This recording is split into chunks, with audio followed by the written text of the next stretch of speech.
Do you want to talk about, back in the day, trying to get that right mix of survival? Because the inclination is, let's just make this fully systemic. Let's have her eating to survive, needing water to survive. How did you know how far to push it? I mean, for us, exploring survival was a fairly broad exploration. It was less about deciding not to try those things, but more about actually trying a lot of those things on for size and starting to get a sense for what was working and what wasn't. And I think that one of the most common challenges was on the simulation end of survival, that it was often very cumbersome and often very downside design oriented, could be punishing, for example. And we absolutely wanted challenge. We wanted to create a situation where the player had to work for it in order to survive. But we didn't want it to be a situation where you were just managing health bars or hunger bars or some of these things.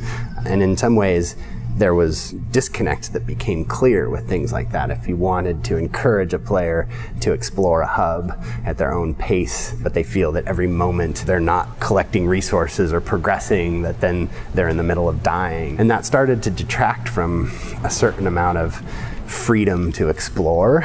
And so rather than really asking players to manage resources in a hunger bar kind of way, we said, well, what are the more active elements of survival that the players can respond to, whether it be resource management in a more upside design kind of way. So things like the weapon crafting was more fun than a hunger bar, that it was cooler to get these resources and make your gear and your weapons better than it was to just have to continue to collect them, not to die. So we started to see this fork in the road and start to put different mechanics into each bucket of, that's a bit too simulation oriented or cumbersome or punishing. And then we started to collect the ones that were just fun, that they felt like you had some of that almost Bear Grylls surviving in the wilderness feel, but that they were more upside design oriented. And part of where the word survival action came from for us was making this distinction between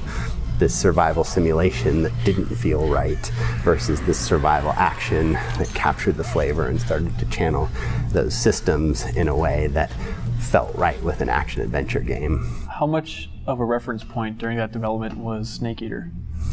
Did you guys go to that one a lot? We did. I mean, we looked at a lot of examples and we saw a lot of other games solve the problem in different ways, and in a lot of cases it worked for those games, right? That different mechanics that may not have worked for us did work for them, and others that we saw in other games did inspire us in other ways. So it was one of those things where nothing mapped exactly directly to our needs, but it's always fun to see how other people solve the same problem. I feel like during that game's development there was kind of the rise of the survival genre. I feel like DayZ, Minecraft even to some extent, and I'm wondering if the popularity of that genre, especially in recent times, has kind of reshaped your thinking as far as how systems-based you can go with this stuff?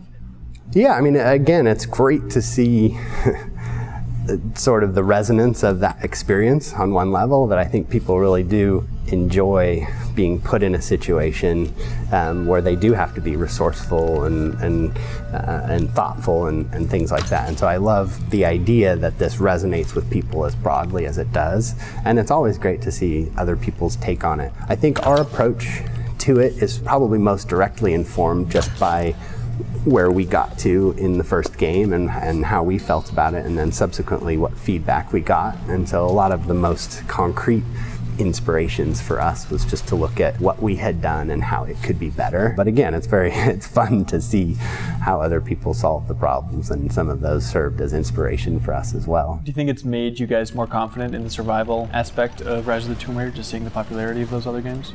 I think for us, we had mapped out a longer arc for Lara that involved leveraging her survival experience in the first game as a foundation for which she'd build her ability to unlock secrets within these hostile locations.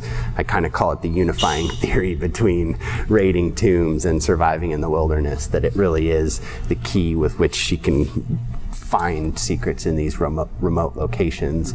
So for us, there was already a natural fit there. Similarly, things like the bow and the climbing axe are very signature gear and felt like they really should be a continued part of her character. So I think in a lot of ways it was inspirational to us, but I think we had, before you even put it in the box, that you start to think about how you can build on that foundation. So do you think that the reaction to the first game's survival elements has kind of motivated you guys to maybe push things a little bit further as far as the systemic survival aspects of Rise of the Tomb Raider?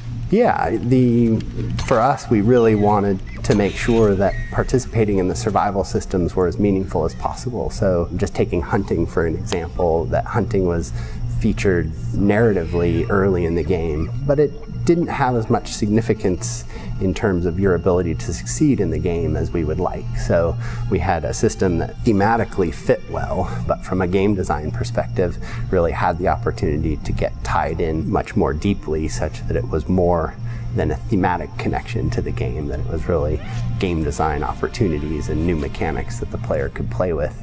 And again, part of what I like about that sensibility is that it allows players to be a bit clever, that instead of just doing exactly what you're told, what resources are you going to collect and how are you going to use them, or how can you start to understand where to find a particular resource, or some of these things, that it starts to feel much more connected to the gameplay experience.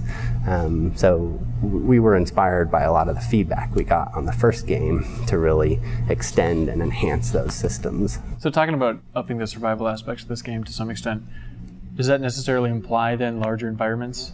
Yeah, I mean, I think one of the great things about doing it from the ground up on Xbox One is just being able to push scale, especially of hubs. That I think hubs are where survival plays out best, that a lot of times that you'll come back to there, there'll be opportunities to hunt and collect and get new stuff with your new gear, and then you go on a particular journey into a tomb or into a combat space or something, but then you'll always come back to those hubs, and those tend to be the best places to infuse those survival feelings as much as anywhere. And those are probably 2 to 3 times bigger this time, and to your point, I believe that really helps give a sense of a wilderness that is worth surviving in and is offering more choices to the player in how they choose to do that as well.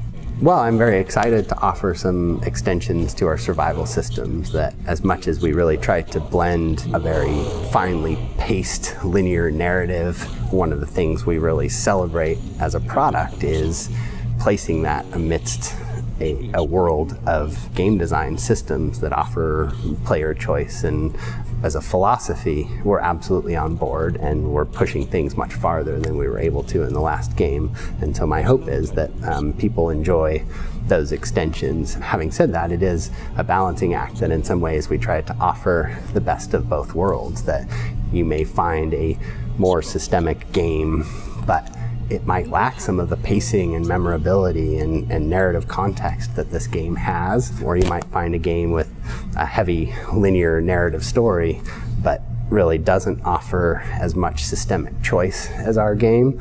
So I think what's most exciting to me is that we tend to fuse those both and try to achieve a balance that offers players really the best of both worlds in some ways.